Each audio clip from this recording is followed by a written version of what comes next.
Hi, I'm Christian Overman, the developer of the UNIVIEW Game.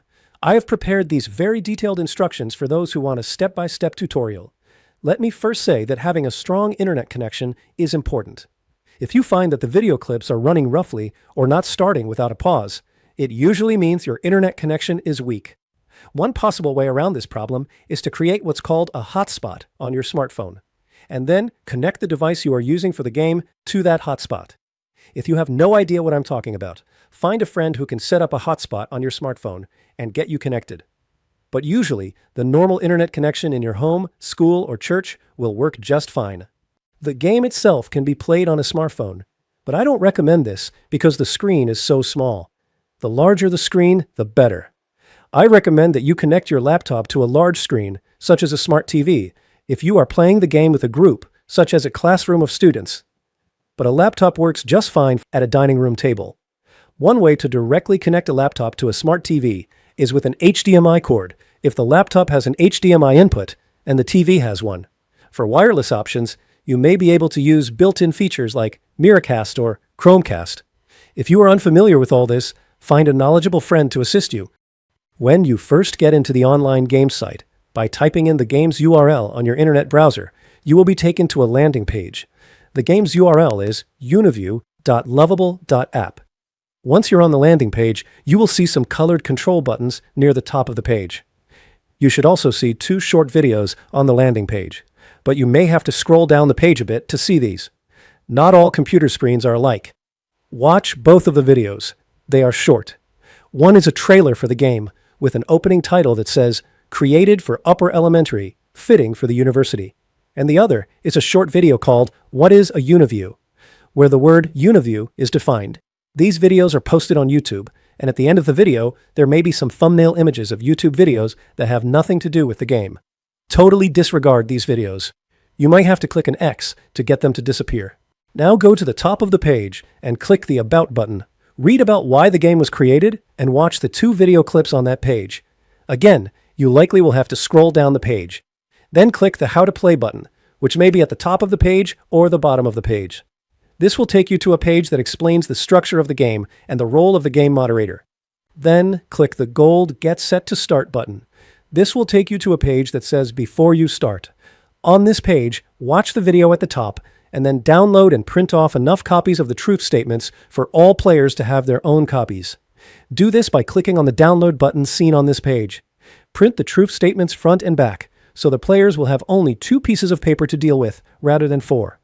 Also, copy them in color, so the players can easily tell them apart.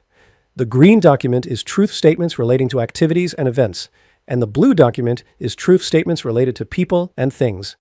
The truth statement documents are essential for the game, and the game cannot be played without them. After copying off the truth statements, click the gold Start Playing the Game button. When you click this button, a short video of my assistant, Matthew, will start to play automatically. Matthew will tell you to pick 2 team captains and decide on names for each team. One captain will place the cursor arrow or pointer over the words Team A. By clicking on Team A, the team captain will be able to type in the team's unique name.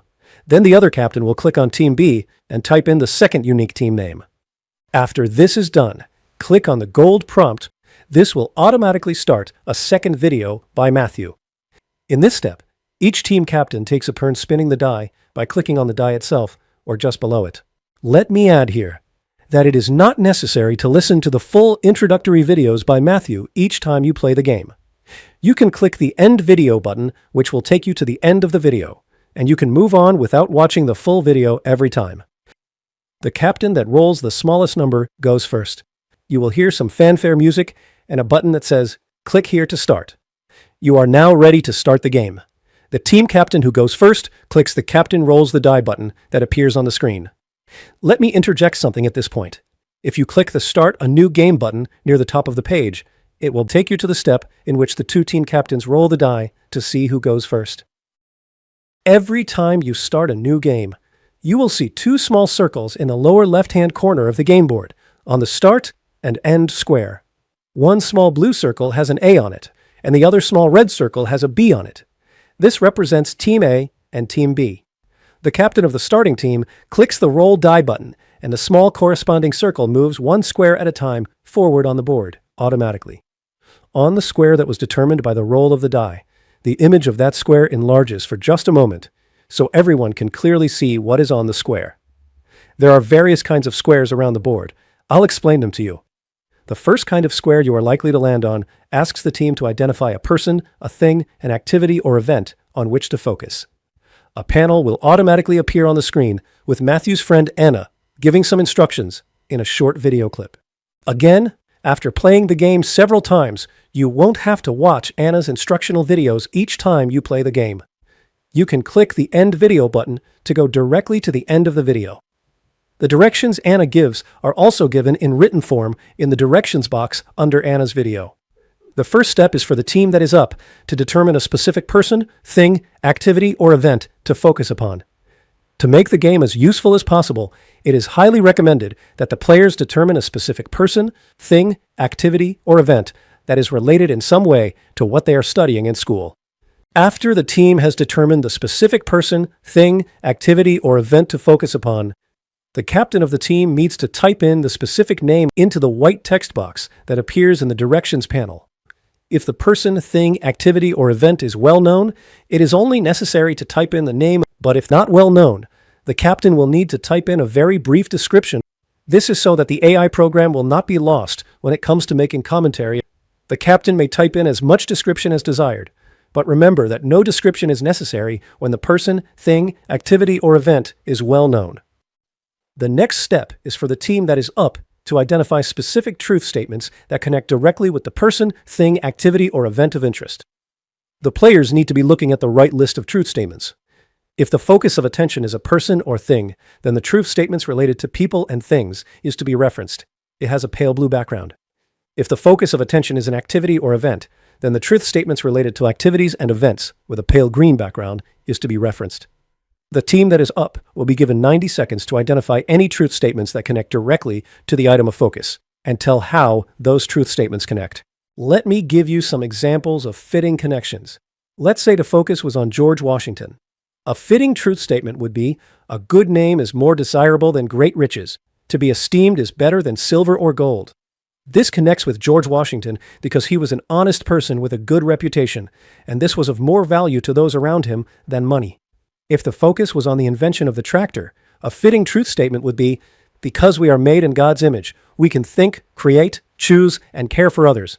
And the invention of the tractor was only possible because God made people with the capacity to think and create.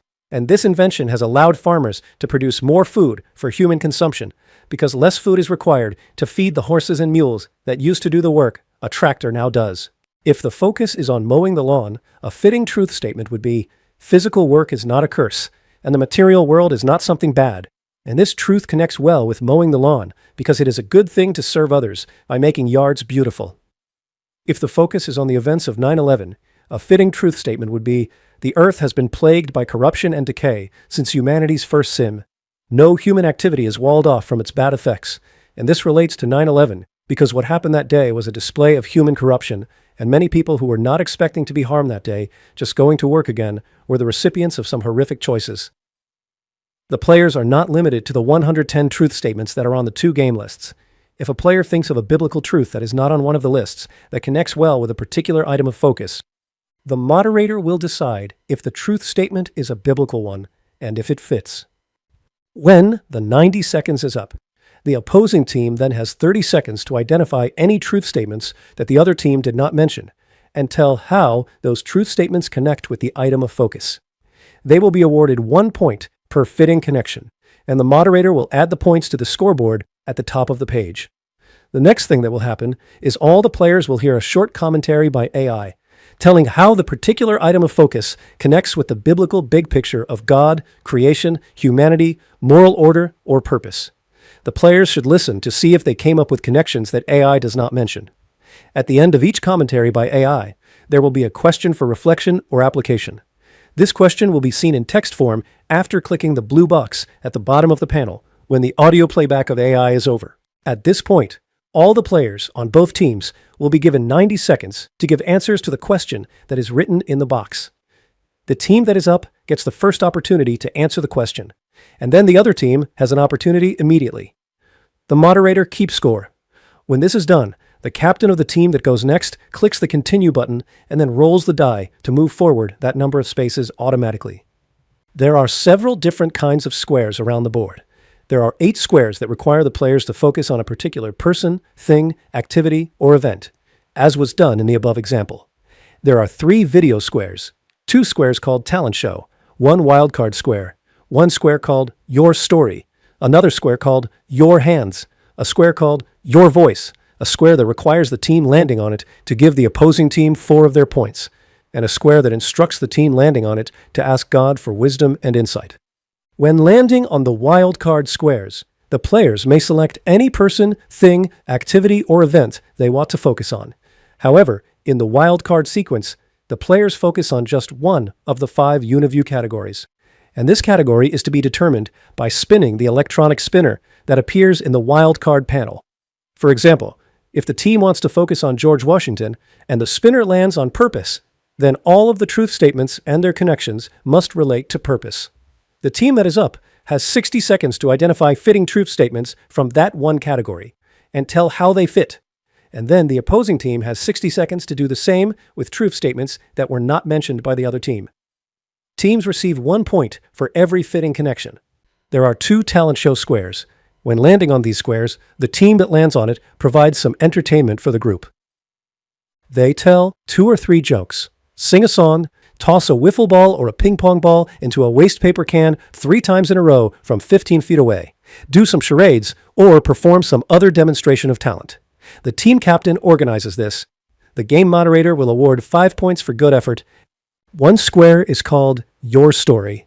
A team landing on this square will have a volunteer tell a personal story from their past that relates to how he or she saw God at work, in a large or small way. It needs to be a true experience, not something made up. Allow others to ask questions if desired. Teams are awarded 3 points for this. 1 square is called Your Hands. This is a square that instructs the team or a volunteer from the team to do an act of service, either for their household, a neighbor, or the community. They have 5 days to complete the service, and when they bring back photo proof to show the moderator, that team starts off the next game 5 points ahead. Let me make it clear that the 5 points do not apply to the current game. These 5 points have no relevance to the game that is currently being played. The 5 points only have relevance to the new game that is yet to come. If they land on the Your Voice square, the team or a volunteer from the team has 5 days to send an email, either to a state or national representative, the local school board or city council, about a current issue in 100 words or less, being respectful in tone and representing a biblical point of view. When proof is presented to the moderator in the form of a screenshot of the message, the team will receive 5 points at the start of the next game. 3 squares are video squares. When landing on these squares, certain videos are to be viewed by all players.